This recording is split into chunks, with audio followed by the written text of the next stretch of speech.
এতিয়া যিসমূহ ভেঞ্চাৰ পৰ্যায়ৰ বিদ্যালয় মহাবিদ্যালয়সমূহ আছে তেওঁলোকৰ সেই ভেঞ্চাৰ বিদ্যালয়সমূহ বা মহাবিদ্যালয়সমূহ প্ৰভিঞ্চিয়েলাইজেশ্যন কৰাৰ ক্ষেত্ৰত সেইখিনি শীতকালীন অধিৱেশনত তেনেদৰে সকলোখিনি হৈ গ'ল। তাৰ পিছৰ পৰ্যায়ত আহি গ'ল যে তেওঁলোকৰ সেইখিনি পৰ্টেল খুলি দিয়া নিদিয়ালৈ কেতিয়া কেনেদৰে মাননীয় মুখ্যমন্ত্ৰী মহোদয়ে জনালে। তো এই বিষয়খিনি হৈ আছে কি এতিয়া মুঠতে প্ৰভিঞ্চিয়েলাইজেশ্যন প্ৰাদেশিকীকৰণ তো কি হ'ব কি নহ'বগৈ। আজিৰ ভিডিঅ'ৰ জৰিয়তে আমি এইখিনি কথা বিষয়ে আপোনালোকক জনাব গৈ আছোঁ। শিক্ষাগুৰুসকলে আপোনালোকে চাওক আৰু শেষলৈকে চাব বা আপোনালোকৰ মতামত কমেণ্টৰ জৰিয়তে জনাব। আৰু এই বিষয়টো বিভাগীয় কৰ্তৃপক্ষ শিক্ষামন্ত্ৰী মহোদয় হওক মাননীয় মুখ্যমন্ত্ৰী মহোদয় হওক যদি সোনকালে কৰি নিদিয়ে তেনেহ'লে বহুত বেছি এটা দুখৰ বিষয় হ'ব। তো ভিডিঅ'টো শেষলৈকে চাব বুলি আশা কৰিলোঁ। শেষত ভিডিঅ'টো চাই আপোনালোকৰ মতামত কমেণ্টৰ জৰিয়তে লিখিবলৈ নাপাহৰিব। আৰু এইখিনিতে আপোনালোকক এটা অনুৰোধ কৰিম, চেনেলটোলৈ যদি আপোনালোক নতুনকৈ আহিছে চেনেলটো ছাবস্ক্ৰাইব কৰাৰ লগতে কাষত থকা বেল আইকনটো প্ৰেছ কৰি অল কৰি থ'ব যাতে নতুন এটা ভিডিঅ' দিয়াৰ লগে লগে আপোনালোকে আগতীয়াকৈ চাবলৈ পায়।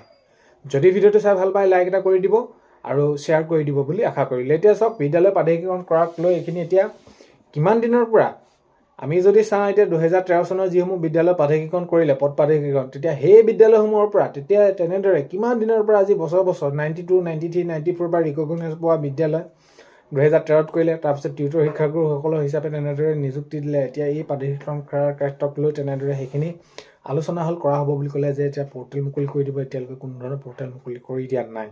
তো তেনেহ'লে আজি এই শিক্ষাগুৰুসকলে বছৰ ধৰি তেওঁলোকে বিনা বেতনে শিক্ষকতা কৰি আহি অৱশেষত যদি এতিয়া ধৰি লওক কোনোবাই এতিয়া আহিবলৈ এবছৰ আছে 2 বছৰ আছে OPSটো এতিয়ালৈকে কোনো ধৰণৰ সেইখিনি আহিয়ে পৰা নাই প্ৰসংগ।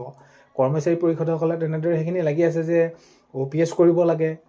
তো 2013ৰ পৰা আদি কৰি হওক যিসকল তেনেদৰে কৰ্মচাৰী আছে তেওঁলোকক সেইখিনি OPS কৰিব লাগে NPSৰ তুলনাত। আৰু যদি আমি চাওঁ ইভাগে MLA সকল বিধায়কসকল জনপ্ৰতিনিধিসকল তেওঁলোকৰ সেইখিনি OPS। আৰু ইয়াৰ সমান তেওঁলোকে এই শিক্ষাগুৰুসকল বুলি নহয় কৰ্মচাৰীসকলৰ বিপৰীতে যিসকলে এতিয়া ধৰি লওক পূৰ্বতে OPS পাইছে কিমানখিনি দৰমহা পায় পেঞ্চন হিচাপে কিমানখিনি পায়। তো এই বিষয়খিনিতো আছেই এইখিনি কথা। তো এতিয়া সেই যি প্ৰাদেশিকৰণ প্ৰক্ৰিয়াখিনি তেনেদৰে কৰি 2013ত কৰিলে তেতিয়া সেইখিনি শিক্ষাগুৰুসকলক কোনোবাই এমাহ পালে 2 মাহ পালে 6 মাহ পালে এতিয়া কোনোবাই ধৰি লওক পালে আৰু ভালমানখিনি দিন পালে 8 বছৰ 10 বছৰ পালে NPS হিচাপেও তেওঁলোকে পেঞ্চন পাই আছে। কিমানখিনি পাইছে 1500 2000 আৰু যিটো নেকি একেবাৰে তেওঁলোকে এতিয়া বৰ্তমান সময়ত চলিবলৈ এটা মানে কি আৰু অসম্ভৱ আৰু এটা কিমান দুখৰ কথা আৰু কষ্টৰ কথা। এতিয়া কথাটো হ'ল ঠিক তেনেদৰে এতিয়া যিসমূহ বিদ্যালয় প্ৰাদেশিকৰণ কৰিম বুলি কৈছিলে মহাবিদ্যালয়সমূহ এইখিনি ক্ষেত্ৰত এতিয়া পৰ্টেল মুকলি কৰি দিয়াৰ কথা কৈছে। এতিয়া যদি কামবিলাক পিছুৱাই গৈ থাকে এতিয়া ধৰি লওক কোনোবা এজন শিক্ষাগুৰু অৱসৰ গ্ৰহণ কৰিবলৈ এবছৰ 2 বছৰ আছে আৰু 6 মাহ আছে। তো তেনেদৰে কামবিলাক যদি কাৰ্যকৰী সোনকালে নহয় এই শিক্ষাগুৰুসকলৰ অৱস্থাটো কি হ'ব।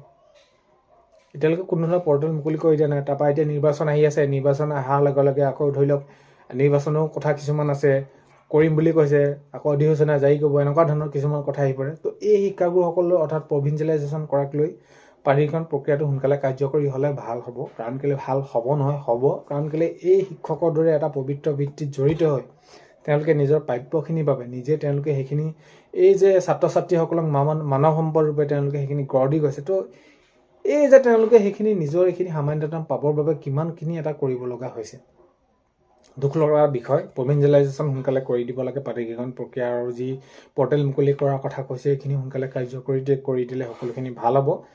তো এতিয়া দুখ লগা বিষয় মানে হাঁহ নচৰা অৱস্থা এই শিক্ষাগুৰুসকলৰ। আৰু এই বিষয়টো মই এইকাৰণে বুজি পাওঁ যে মোৰ ঘৰত মোৰ দেউতাই 93ত তেওঁলোকৰ সেইখিনি ৰিকগনাইজ পোৱা এখন হাইস্কুল 2013 চনত যেতিয়া নেকি প্ৰভিঞ্চিয়েলাইজেশ্যন কৰিলে। তো কিমান এটা কষ্টৰ মাজেৰে মোৰ দেউতাই 33 বছৰ দিন চাকৰি কৰি অৱশেষত এমাহ দৰমহাৰ পৰা অৱসৰ গ্ৰহণ কৰিলে আৰু বৰ্তমান আজিৰ সময়ত তেওঁ আজি পানীত হাঁহ নচৰা অৱস্থা। তো সেইবাবে এই শিক্ষাগুৰুসকলৰ হৈ কৰা উচিত কামবিলাক।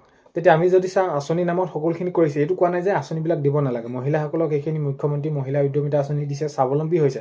তেওঁলোকক সেই 10,000 টকা দিছে 10,000 টকাটো দিয়াৰ বিনিময়ত তেওঁলোকে কামখিনি কৰিছে সুচাৰুৰূপে নিজে স্বাৱলম্বী হৈছে।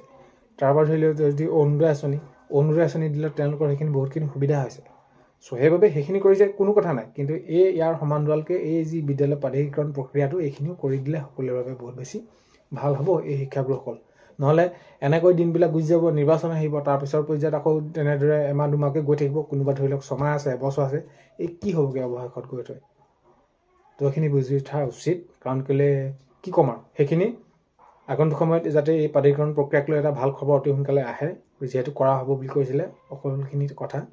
তো দেখা যাওক কি কেনেদৰে হয়। ভিডিঅ'টো শেষলৈকে চোৱাৰ বাবে বহুত বেছি ধন্যবাদ। এই শিক্ষাগুৰুসকলৰ দুখৰ কথা বুজক শিক্ষামন্ত্ৰী ডাঙৰীয়া, মাননীয় মুখ্যমন্ত্ৰী মহোদয়, আৰু যি যেনেদৰে আগন্তুক এতিয়া যেনেদৰে নতুনকৈ আঁচনিসমূহ ৰূপায়ণ কৰিছে, ঠিক নিযুক্তিসমূহ দি আছে, তো সকলোখিনি ভাল উদ্দেশ্যেৰে আৰু সেইখিনি আদৰণীয় পদক্ষেপ। এতিয়া তাৰ সমান্তৰালকে এই বিদ্যালয় প্ৰাধিকৰণ প্ৰক্ৰিয়াটো যদি অতি সোনকালে কৰি দিয়ে সেইখিনি বহুত বেছি ভাল হ'ব। নতুনকৈ অহাকালে চেনেলটো ছাবস্ক্ৰাইব কৰাৰ লগতে কাষতে থকা বেল আইকনটো প্ৰেছ কৰি অল কৰি থ'ব বুলি আশা কৰিলোঁ। অন্য এটা ভিডিঅ'তে লগ পোৱাৰ আজিলৈ বাই।